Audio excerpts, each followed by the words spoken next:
biso bien. Okoyeba biso bien. Okoyeba biso bien. Okoyeba biso bien. Okoyeba biso bien. 1-0, go. Shalom peuple de Dieu, vous nous suivez de partout, très heureux de savoir que vous êtes très nombreux devant vos postes téléviseurs pour suivre notre émission, l'émission Salon Chrétien. Rappelons que l'émission Salon Chrétien est une partie de la grande équipe des Salons des idées. Alors, autour de cette émission, nous parlons d'un thème, nous débattons aussi d'un thème. Alors, ici dans ce plateau, je ne suis pas seul, je suis accompagné de l'homme de Dieu, le frère Mike Mwamba de l'église Réveille le Héros. Alors, bonjour frère. Bonjour, vous allez bien? Oui, je vais bien. Vous-même? Ah oui, ça va par la grâce de Dieu. Et ici dans ce plateau, nous allons parler autour d'un thème. Le thème c'est la prière et la bonne marche de la prière. Homme de Dieu, comment vous trouvez cette pensée? Ouais, c'est une très belle pensée parce que la Bible d'abord dit, vous priez et vous ne recevez pas parce que vous priez mal. Donc on doit enseigner aux enfants de Dieu, à ceux-là qui cherchent Dieu, comment prier, quelle est la bonne marche à faire pour vraiment obtenir la miséricorde ou la grâce de Dieu dans sa vie. Alors, quelle est la bonne marche selon vous? Il y a beaucoup de choses qui tournent autour de la prière. Notamment, la Bible déclare que si vous voulez prier, entre dans ta chambre et ferme ta porte et prie ton Père qui est là dans les secrets et ton Père qui voit dans les secrets te les rendra. Je peux dire, la bonne marche, c'est vraiment d'abord d'être dans la volonté de Dieu. Parce que Dieu ne peut jamais exaucer quelqu'un qui est en dehors de sa volonté. Premièrement, il faut être dans la volonté et quand tu vas prier, lui, Dieu, va te répondre. Donc, la bonne marche selon vous, c'est être dans la volonté de Dieu, c'est marcher selon la volonté de Dieu. Oui, marcher selon la volonté de Dieu. Donc, être dans ses principes, faire ses principes. Comment prier? Donc, tu suis, la Bible déclare que vous priez. Donc, il y a des gens qui prient et vous ne recevez pas parce que vous priez très mal. Très mal comment? La première des choses, tu ne peux pas prier avec le péché. Tu ne peux pas prier avec... tu es impur et en train de prier, donc ta prière sera vraiment vaine. C'est pourquoi on renvoie, la Bible dit, tous ont péché et ils sont privés de la gloire de Dieu. Donc quand tu es dans les péchés, tu es vraiment privé de la grâce ou de la gloire de Dieu. Impossible que tu voies la face de Dieu. Donc pour prier d'abord, premièrement, il faut être dans sa volonté. Il faut d'abord être dans sa volonté, accomplir ou faire ce que Dieu a dit. Alors, on dit que vous priez, mais vous ne recevez pas parce que vous priez mal dans le but de satisfaire vos passions. Alors, ceux-là qui ont reçu Jésus-Christ, ceux-là qui vivent selon le précepte de Dieu, ceux-là qui vivent conformément à ce que Dieu dit, alors s'ils prient et qu'ils ne reçoivent pas, vous voulez dire qu'ils sont en train aussi de prier mal ou qu'ils sont en train de vivre dans le péché? Non, là aussi, il y a un problème de Dieu. Parce qu'il y a des gens qui prient si ce n'est pas encore le temps de Dieu. Donc vous allez voir, la personne va vraiment prier jusqu'à ce que le temps de Dieu va arriver et la personne va trouver la solution. Regardez comme Jérémie. La Bible déclare, Jérémie priait, mais Dieu vient et lui dit encore, invoque-moi. C'était pas que Jérémie ne priait pas. Jérémie était dans la prière, il était dans les sacrifices, en train de prier. Dieu vient et lui dit, regarde, invoque-moi. Donc Dieu lui demande de prier encore. Donc là, ça dépend maintenant du temps. Ça dépend maintenant du temps. Donc tu es dans la volonté de Dieu, tu fais la volonté de Dieu, mais tu continues à prier et tu ne vois pas la main de Dieu. Ça ne dépend pas où, ça ne regarde pas ton côté faible ou je ne sais pas comment tu marches. Là, ça dépend de lui-même et du temps de Dieu. Alors, homme de Dieu, quelle différence y a-t-il entre prier et invoquer? Parce que vous venez de marteler sur un point là, vous venez de parler de l'invocation et vous venez aussi de parler de la prière. Y a-t-il une différence entre la prière et l'invocation selon vous? Il n'y a pas de différence, mais ce que vous devez retenir, c'est quoi? Invoquer, c'est l'acte d'implorer une divinité. Donc, invoquer, c'est prier avec insistance. Donc, prier avec vraiment une insistance jusqu'à ce que tu reçoives vraiment ou que tu vois Dieu. Mais la prière, c'est un rituel qui nous permet d'être en communication avec les divins. Donc, c'est ça, en fait, la différence, parce qu'invoquer, c'est prier avec insistance, mais la prière en soi, c'est vraiment un rituel qui nous permet d'être en communication avec Dieu. Alors, ceux-là qui prient pour chasser les démons, donc, par là, on peut dire qu'ils sont en train d'invoquer et non de prier. Comment ça? Parce que vous venez de dire que invoquer, c'est une manière de prier avec insistance. Ouais. Alors, ceux-là qui prient pour chasser les démons, ils prient du matin au soir. Donc, on peut dire qu'ils ne sont pas en train de prier, mais ils sont en train d'invoquer. Oui, parce que, vous voyez, l'invocation, comme je l'ai dit, donc justement, on peut comprendre que le fait de prier longtemps, c'est l'invocation. C'est pourquoi même Dieu a dit à Jérémie, invoque-moi, invoque-moi. Donc, continue, parce que Jérémie priait. Donc, Dieu devrait descendre et lui répondre. Mais il est descendu, lui dit, regarde, continue à prier, invoque-moi, je vais te révéler. Comment expliquer par là? Donc, par là, vous voulez dire que Jérémie n'était pas en train de prier longtemps. C'est par là que Dieu est venu pour lui dire, il faut prier longtemps pour faire l'invocation. C'est par là que je viendrai te répondre. Non, c'est juste une façon que Dieu voulait lui dire, continue à insister, continue à prier. Continue à prier. Jérémie priait, peut-être lui se disait, parce que quelque part il a dit, pourquoi ma plaie est-elle continuelle? Pourquoi je continue à souffrir, mais j'ai prié. Mais Dieu est venu, il lui a dit, regarde, invoque-moi. Donc continue, ne t'arrête pas.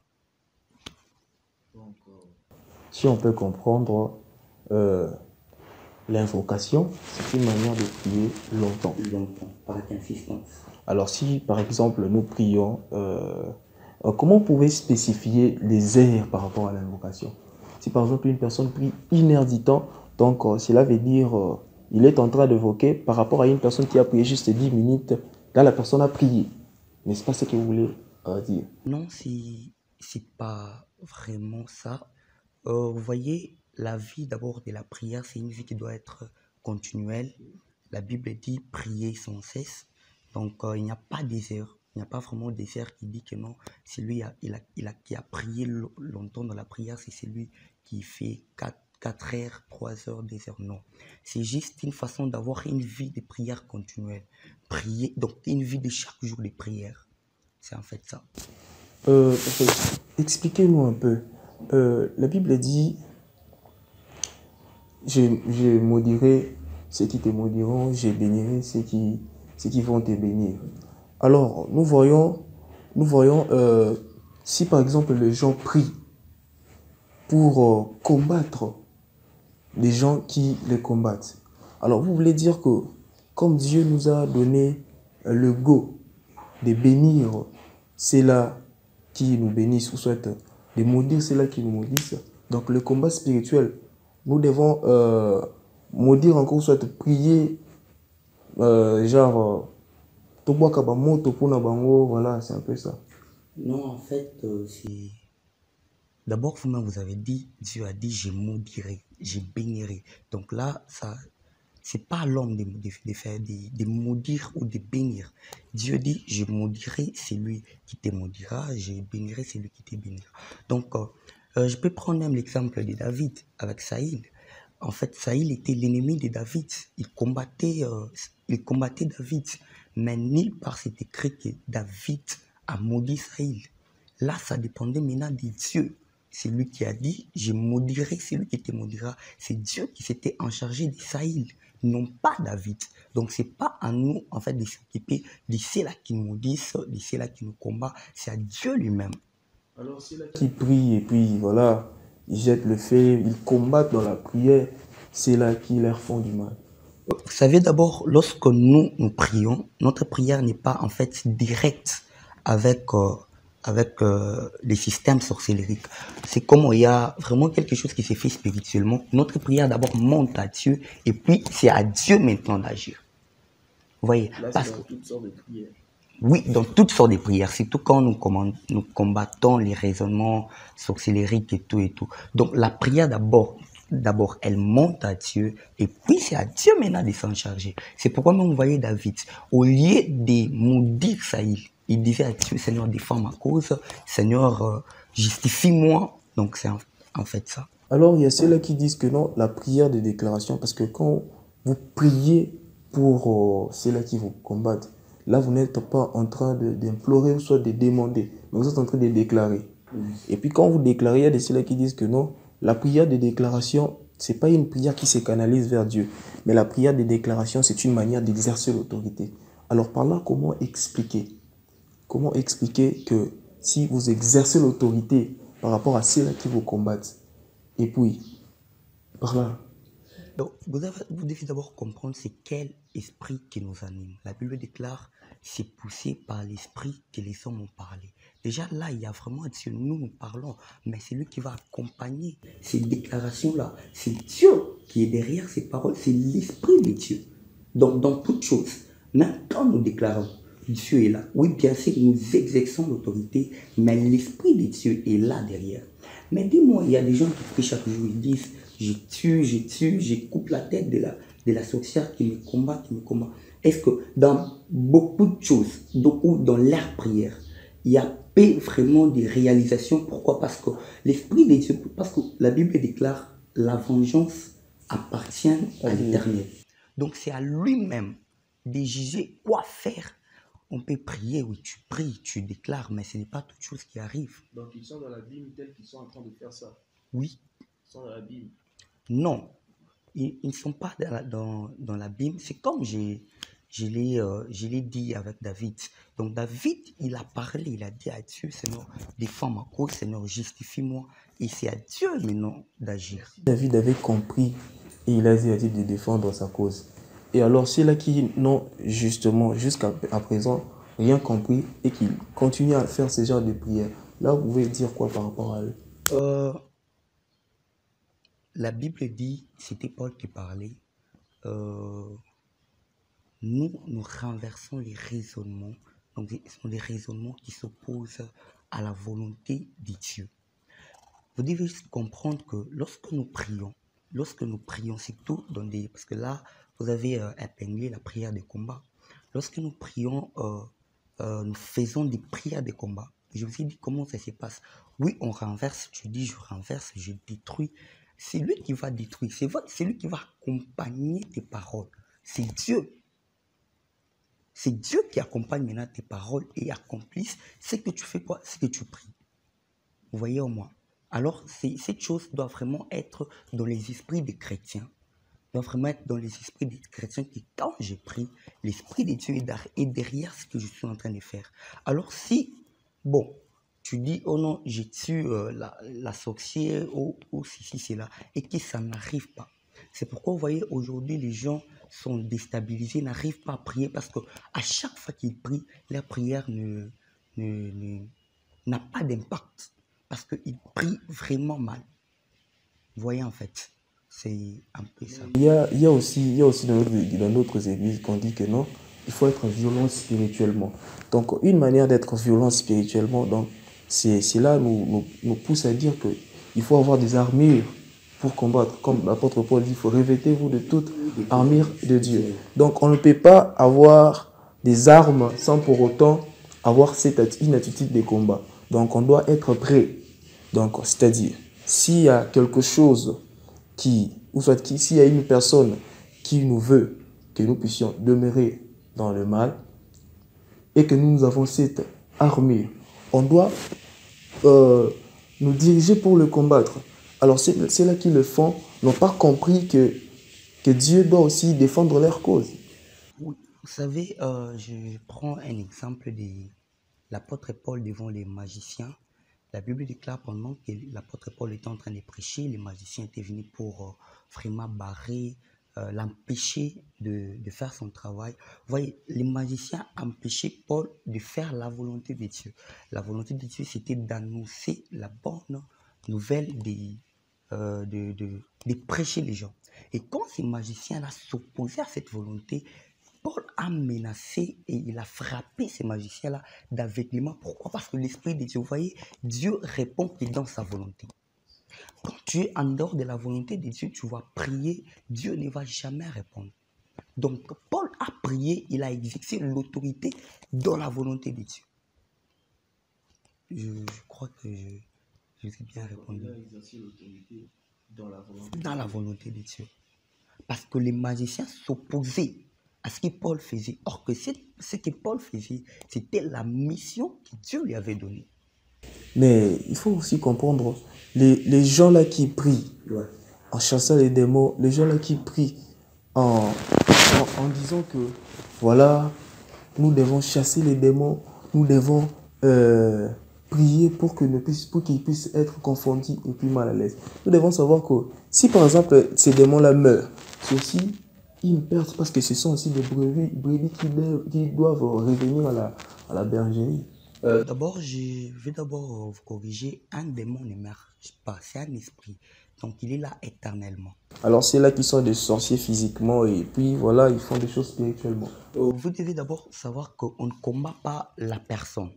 On combat l'esprit qui travaille dans la personne. On combat l'esprit qui travaille dans la personne. Oui. Mais il y a de cela aussi, l'esprit, on le combat et puis la personne physiquement meurt aussi. Donc, vous avez dit après sa mort, on dit que Azakandoki, Yona Koufi. Vous voyez, là on ne voit pas l'esprit, mais on voit directement la personne. Vous voyez, Azalakandoki. Vous voyez, et puis si la personne meurt, la personne est partie, mais c'est une âme qui devait peut-être par ton évangélisation revenir en Christ. Et puis quand tu le combats spirituellement et puis la personne est partie, vous voyez, qu'est-ce que ça va te faire? D'abord, vous devez comprendre que ce qui est spirituel, on les combat seulement aussi par la spiritualité. Ce qui est physique, on doit aussi les combattre seulement dans le physique. Lorsque je commence d'abord avec la personne physique qui est sorcier ou sorcière, là, c'est même quand Jésus a dit priez pour vos ennemis. D'abord, nous devons d'abord savoir c'est quel genre de prière. Ce n'est pas la prière que notre Dieu bénit-les. Dieu change sa vie. Non, là, c'est la miséricorde de Dieu d'abord à la personne physique. Donc, nous demandons la miséricorde de Dieu.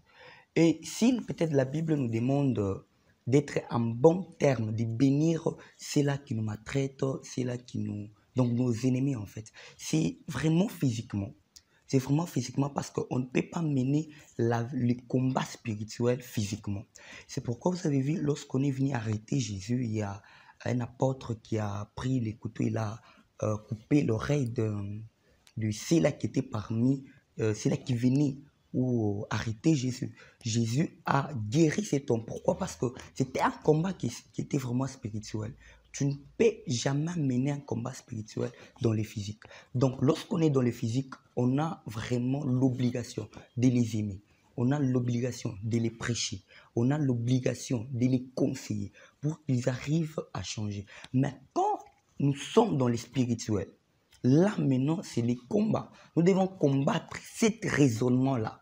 Parce que, en fait, l'esprit ou la sorcellerie, c'est dans l'esprit. C'est dans l'esprit. C'est sur des raisonnements que Paul nous parle.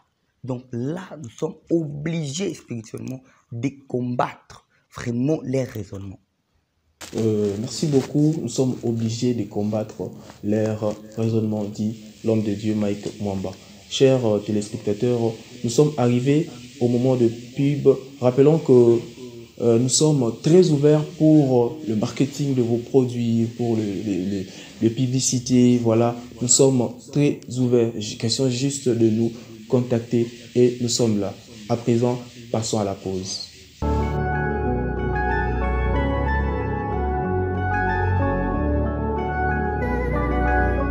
En ce jour, Père, je prie pour ceux qui sont dans ton service, qui n'ont rien de mieux à donner que leur vie comme sacrifice. De lors qu'ils ont dit oui à l'évangile, les diables se levaient. Voir une fête pour un nouveau converti, lui rend nerveux. Il nous séduit sans cesse pour nous détourner de toi. Il veut qu'on finisse comme Ève, le fruit sur les lèvres. Là où tu as mis tes règles, que l'on c'est des règles. Pas aux gens comme des porcs alors que nous sommes des aigles.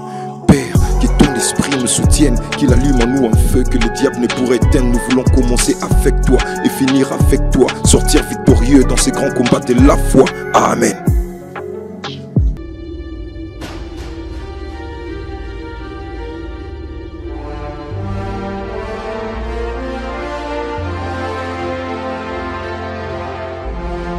La Bible me parle d'un homme qui s'appelle Siméon.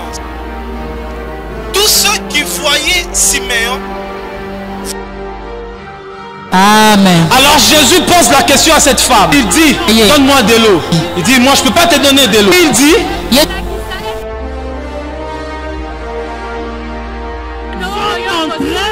qu'il y a un enfant de Dieu qui est passé.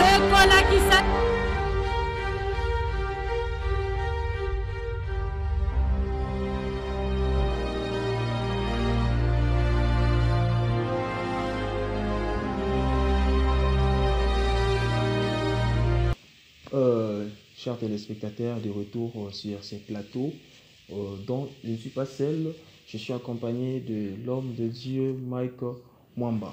Homme de Dieu, expliquez-nous un peu un souci, c'est que nous voyons dans la Bible, un jeune prophète nous a parlé de jeûne et prière. Il nous a expliqué comment est-ce que Dieu prend plaisir par rapport à des jeûnes et prières. Et puis nous voyons encore dans le Nouveau Testament, les disciples étaient partis chasser des démons. Et puis en revenant, ils ont parti chasser, c'était rien. Et puis en revenant, Christ leur dit que ce genre de démons ne sortent que par de prière et de jeûne. Vous voulez nous parler que le jeûne dont le jeune prophète là nous parlait dans l'Ancien Testament, est-ce que Jésus nous parlait, ces genres de jeûnes sont similaires ou comment? Vous deviez d'abord savoir c'était quoi d'abord ce que le prophète est en train de parler. Dieu avait vu que l'abomination ou le péché avait vraiment atteint le niveau extase en Israël. Et Dieu a envoyé les prophètes et pour lui dire que les gens gênent. Donc pendant qu'ils gênent, ils sont en train de frapper. Pendant qu'ils gênent, ils sont en train de se livrer à l'impudicité. Donc tout ça. Alors, c'était vraiment, je peux dire, une marche que Dieu avait donnée au prophète Isaïe, de parler aux gens comment est-ce que vous devez gêner, comment est-ce que vous devez vraiment vous comporter pendant le temps de jeûne. Parce que les gens gênaient en même temps avec le péché, en même temps avec l'impudicité, en même temps avec la prostitution. Alors Dieu a envoyé le prophète pour lui dire, regarde, va leur dire comment est-ce qu'il faut gêner. Il faut gêner comme ça. Donc c'était ce que le prophète Isaïe était en train de parler dans Isaïe 58. Donc c'était ça. Moi, je peux dire c'est vraiment identique. C'est vraiment identique le jeûne d'Isaïe et le jeûne dont Jésus est en train de parler. Mais vous savez, le jeûne, il y a 1000 façons de faire le jeûne. Le jeûne, c'est vraiment, donc c'est privé de quelque chose. Donc c'est un peu ça. Alors comment expliquer le jeûne dont Jésus-Christ parlait à ses disciples? Comment expliquer cela? Il dit que ces genres de démons ne sortent que par le jeûne et des prières. Alors comment expliquer si par exemple ils avaient gêné, ils allaient chasser ces démons, et comme ils n'ont pas gêné, ils n'ont pas pu chasser ces démons? Vous savez, c'était vraiment un enseignement. C'était pas seulement pour ces jours-là que Jésus était en train de communiquer à ses disciples. C'était juste une façon de leur dire, vous devez avoir une vie de jeûne et prière. Parce que vous savez, le jeûne, a vraiment de l'avantage. Quand nous jeûnons, le jeûne nous permet de s'approcher vraiment de Dieu. Parce que nous sommes humains. On a au moins 3 parties. Il y a l'âme, il y a l'esprit, il y a le corps. Le corps, c'est l'ennemi de l'esprit. Alors, le jeûne nous permet de nourrir l'esprit, nous permet d'avoir un esprit supérieur.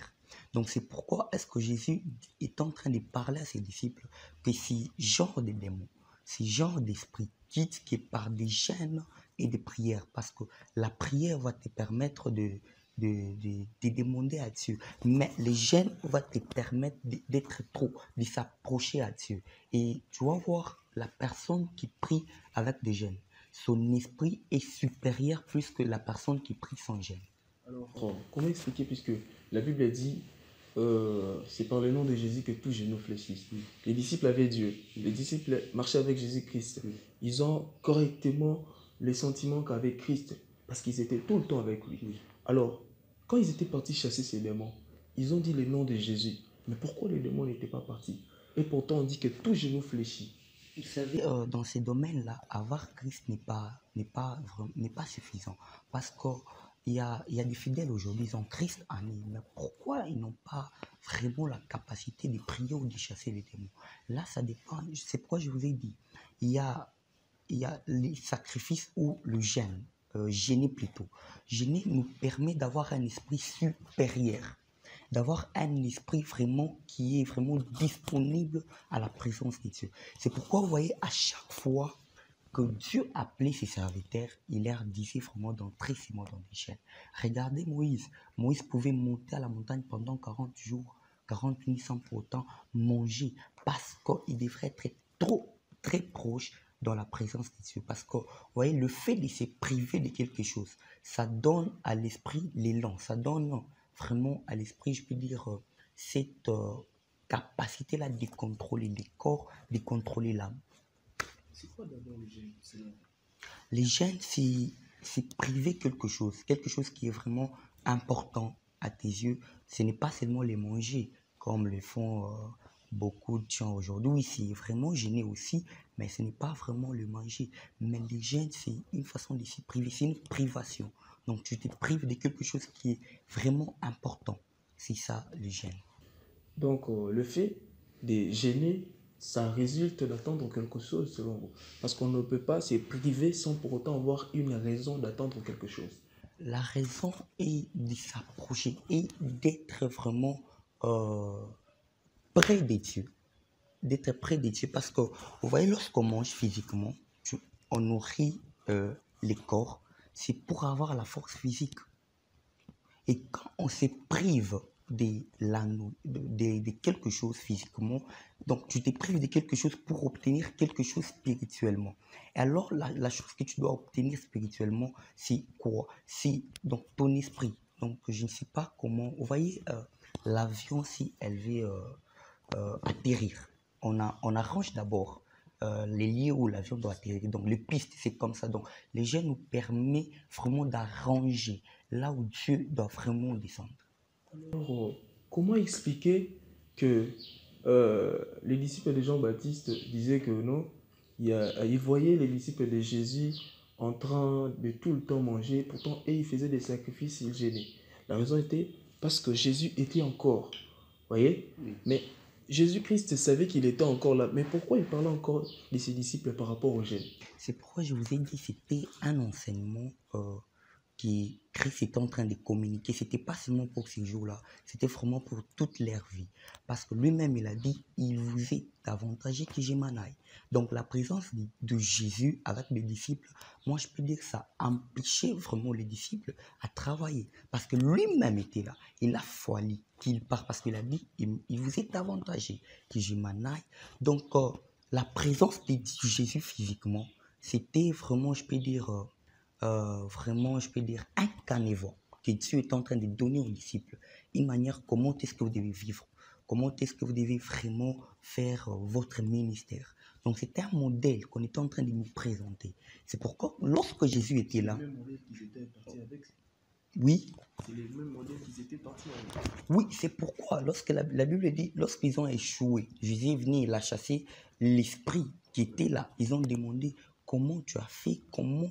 Nous, on a prié. Alors Jésus leur dit, ces genres de démons sortent par des prières et des jeûnes. Il ne les a pas dit aller prier. Donc c'est un enseignement qu'il était en train de les communiquer. Donc si vous voulez commencer à chasser ces genres d'esprits, vous devez avoir une vie de jeûne et de prière. Quand on parle déjà de ces genres de démons, ces genres d'esprits, ça veut dire que c'est déjà spécifié. Vous pouvez dire que ces genres de démons, ces genres d'esprits étaient seulement à cette époque-là ou soit c'est jusqu'aujourd'hui? C'est vraiment jusqu'aujourd'hui parce que des cas, c'est différent.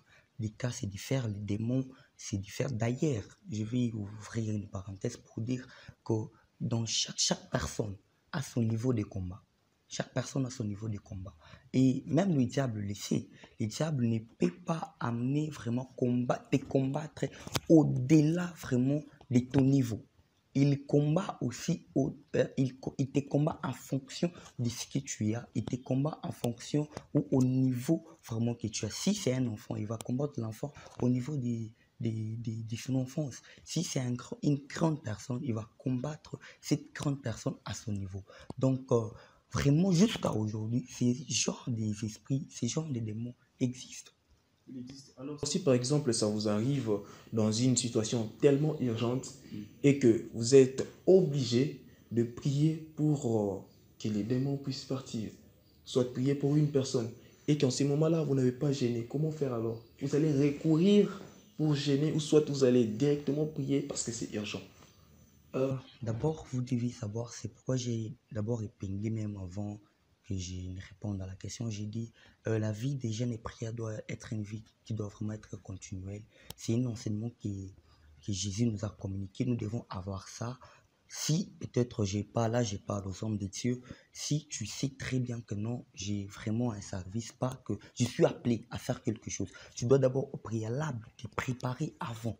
Donc tu dois avoir une vie, tu te dis, tu te prépares en conséquence. Tu te dis, je dois me préparer parce que j'aurai ça, j'aurai ça, j'aurai ça. Donc il faut avoir cette vie-là. Il ne faut pas que non, tu te retrouves devant l'obstacle et tu rentres et prier.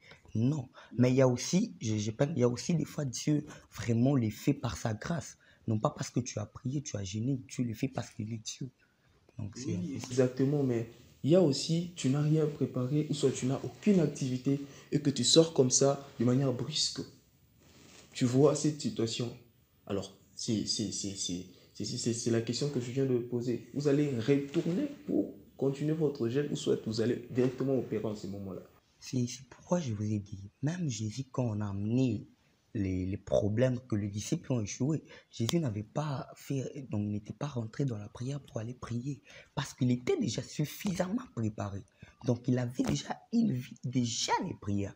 Et c'est ce qui lui a permis vraiment de chasser ces esprits-là. Donc au début ou au préalable, déjà il faut se préparer. Il faut avoir une vie de prière. Si tu sais que tu es appelé vraiment à ces services-là, il faut déjà vraiment se préparer parce qu'on ne peut pas brusquer un fidèle, on dit viens chasser les démons. Non, non, pas brusquer pour dire viens chasser les démons. Mais toi-même, tu rencontres un tel cas. C'est pourquoi je vous ai répondu, je vous ai dit, il faut déjà se dire, si tu es appelé au ministère, bon, tu te dis, bon, Dieu m'a appelé à ça, à ça. Déjà, il faut avoir cette vie-là des prières. J'espère que je me fais comprendre. Il faut déjà avoir cette vie-là de jeûne et prière. Il faut déjà avoir ça parce que tu es vraiment appelé à ça. Tu es vraiment appelé à ça. Déjà, il faut déjà avoir cette vie-là de prière et déjeuner. Alors, comment expliquer à ceux-là qui nous suivent tout ce que vous venez de dire? Comment expliquer à ceux-là qui nous suivent? Je parle aux gens qui nous suivent en ces moments. Vous qui êtes appelés au ministère, il y a 5 ministères, tu peux être apôtre, docteur, évangéliste, pasteur. Tu dois avoir une vie de prière et une vie aussi de jeûne. Parce que ça va te permettre vraiment, même quand tu vas te retrouver devant des problèmes, devant des cas compliqués, parce que tu es une personne de prière et de jeûne, ces prières-là vont te permettre vraiment de franchir tous ces obstacles-là qui vont s'arriver au-devant de toi. Alors, si ça vous arrive que vous êtes en train de jeûner et que un cas, ou soit un voleur, ou soit un brigand vous menace en cours de route, quelle sera votre réaction pendant que vous êtes en train de jeûner et vous absteniez à vous suivre, vous absteniez à ne point faire de choses qui vont rompre votre activité de jeûne? La première des choses que toute personne d'abord normale doit faire, c'est défendre. Donc on doit d'abord se défendre face à cette menace ou à cette attaque. Tout ce que je peux faire en ces moments-là, parce que moi je n'ai pas vraiment allé vers la personne, c'est pas moi qui ai commencé, c'est la personne qui est venue. Je dois me défendre et je dois utiliser tout le moyen possible pour vraiment me défendre. Si peut-être c'est peut-être faire quelque chose, je ne sais pas même me bagarrer avec la personne. Ça sera vraiment dans ma défense. Parce que la personne est venue, je dois vraiment me défendre et tout. Et c'est en fait ça. Alors, si par mégarde, vous donnez un coup et puis la personne meurt, oui. Alors, que serait votre attitude? Ou soit, on peut dire que la personne ne meurt pas, mais par mégarde, vous donnez un coup, la personne tombe caduque en fait, dans un état un peu, voilà, critique. Vous voyez, c'est comme je l'ai dit, tout ce que je peux faire en ces moments-là, ce sera pour ma propre défense. Si peut-être parce qu'il y a des niveaux des attaques, quelqu'un qui vient, il est là, prêt, il te donne des coups quand même, tu ne peux pas rester parce que tu es en prière, tu es à jeûne, rester là bloqué, non. Là, tout ce que je peux faire, c'est me défendre et me défendre. On peut des fois, je peux dire, je l'ai dit ici, je peux aussi donner un coup, mais dans la défense. Donc, c'est que tout ce que je peux faire dans ces moments-là, ça joue au niveau de ma propre défense. Si peut-être je donnais un coup que la personne est blessée, oui, c'est normal, mais je le fais pour ma défense. Donc, vous voulez Il n'y dire a pas de mal à ça. vous voulez dire qu'à l'époque de Jésus, si on faisait sortir à Jésus-Christ aussi allait donner un coup. Regardez d'abord si vous lisez très bien la Bible, Jésus se défendait à chaque fois qu'il y avait des attaques. En même temps, il pouvait même utiliser Des paraboles, bien sûr. oui, des paraboles. Il pouvait même utiliser, la Bible déclare, une fois on voulait les lapider, et les lapider plutôt, il a disparu comme ça. Donc si peut-être la personne m'attaquait et que j'ai la possibilité peut-être de fuir, je peux fuir. Mais s'il n'y a pas de possibilité, là je dois vraiment rester me défendre. La possibilité de fuir là, de fuir là, vous avez directement parlé quand j'ai évoqué ce sujet. Mais avant, vous étiez capable de donner un coup. Oui, là, là maintenant j'ai touché sur tous les formes. S'il y a la possibilité de fuir, là je veux carrément fuir. Je vais carrément fuir pour esquiver cette attaque-là. Mais s'il n'y a pas de possibilité, là je veux me défendre. Alors, comment conclure tout ce que vous venez de dire? En conclusion, je vais parler à ceux-là qui nous suivent, qui est la bonne marche, comme je l'ai dit au début, la bonne marche d'une bonne prière. C'est une prière qui est faite ou que tu dois faire dans la volonté de Dieu. Dans la volonté de Dieu, parce que si tu es hors de la volonté de Dieu, tu vas vraiment prier Dieu, le ciel va rester nuagé. Et quand tu te retrouves dans la volonté de Dieu, il y a des temps. Ça peut te demander des ans. Là, maintenant, ça dépend de Dieu. Dieu lui-même sait à quel moment il doit te visiter, à quel moment il doit répondre à ta prière, à quel moment il doit changer ta vie. Donc, dans la prière aussi, j'ai plein de quelque chose, il faut avoir la patience, parce que la patience va te permettre de continuer et d'attendre les résultats de Dieu comme Habakkuk. Moi, c'est le frère Mike Mwamba. Je viens de l'église évangélique Réveillé l'Héros qui dirige le prophète Major Christian Jacob Kabamba. Je le salue en passant. Donc, ce que vous devez retenir par rapport à cette émission est que la prière, c'est une vie de chaque jour. Donc, un chrétien doit avoir une vie de prière continuelle. Jésus-Christ ne suffit pas seulement, il faut aussi pratiquer des jeûnes et des prières. Et tant que chrétien, cela nous solidifie, cela nous vivifie, cela nous fortifie. Alors, dans ces plateaux, je n'étais pas seul, j'étais accompagné de l'homme de Dieu, Mike Mwamba, qui nous a parlé, qui nous a éclairci autour de ce thème, la prière et la bonne marche de la prière. Et comme je l'ai dit au début, nous sommes très ouverts pour au marketing, publicité de vos produits. Vous avez un immeuble, vous avez un établissement que vous voulez que ça puisse voilà, se répandre, ça puisse être connu. Nous sommes là justement, question de nous contacter. Big salutations au patron de ces chaînes, Tiangaka TV, voilà. Le boss Jeff Kabonka depuis Paris, big salutations à vous. Et aussi notre partenaire Taïe, traçons l'avenir ensemble. Big salutations à toute la famille Mbumba et à toute la famille Vilibio et à toute la team Gentala et à tous les ouvriers de l'église Jésus revient. Quant à moi, on se retrouve dans un autre programme. Ciao, bonne journée. Que Dieu vous bénisse abondamment. Okoye babiso bien, okoye babiso bien, okoye babiso bien, okoye babiso bien, okoye babiso bien.